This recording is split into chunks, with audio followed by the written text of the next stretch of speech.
So I was never really a cat person before, and then this didn't really help at all. But they're evil. But let's just get out of the way. Cats are evil, and this really proved it. But so it was really exciting. How was it for you guys watching it with an audience for the first time? It was so really fun. Good, wasn't it? So fun, yeah. I mean, it was.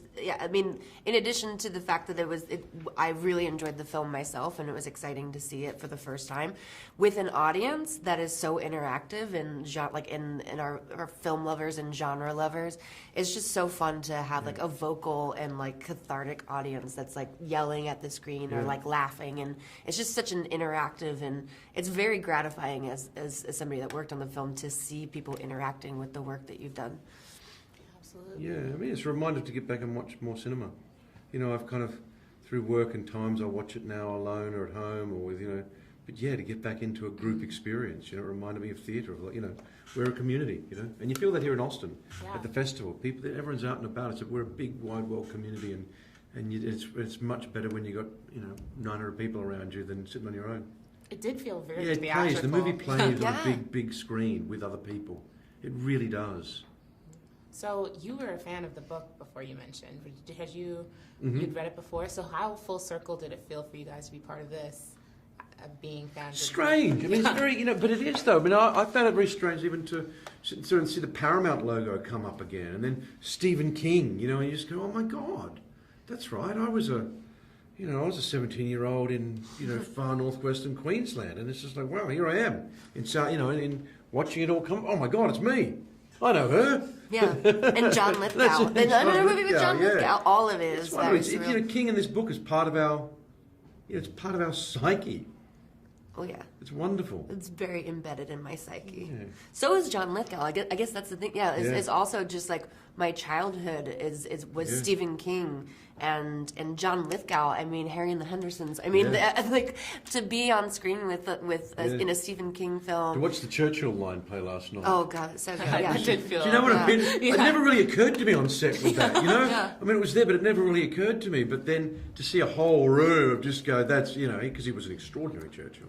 Yeah, he did really well. So for your character goes through a traumatic death in childhood, and it seems like she was more scared of death. But then it's your character who seems to not be able to handle it well at all. Yeah. And so why do you think that shift occurs between the two of them? I don't know, there's a lot, but one thing I really love was the responsibility of death. She feels responsible for death, for her sister's death, and then Lewis, he just hadn't even thought about responsibility of what happens when it comes back, and neither a Judd. Judd's sitting there telling him that, that really hit home all last night. It's just like, so your dog went crazy and attacked your thing, and then you had to shoot it a second time, but you still let me bury my cat. Oh yeah, sorry about that. Do you know what I mean? It's just, it's the idea of responsibility for death, or for, and what comes with it and after it. I thought the directors really, particularly in mirroring Rachel's relationship, played that out beautifully. Because we're responsible for Ellie. She's back.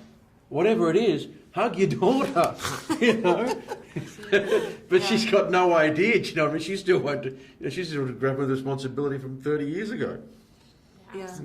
I also think, the interesting sort of debate between the two when we have that conversation with Ellie, which is he wants to deal with it in scientific terms, and I want to protect her emotionally.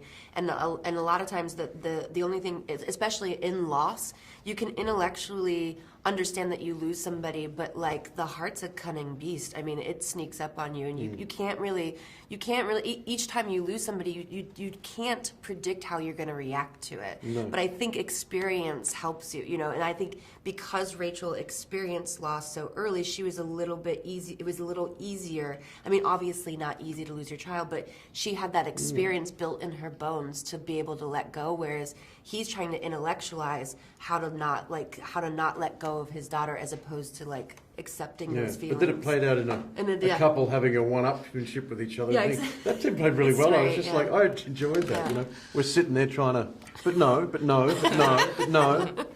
Well, it was an amazing film. Thank you. I hope everything goes well with it and everyone enjoys it. Thank you. There was a bit from the cat they cut out.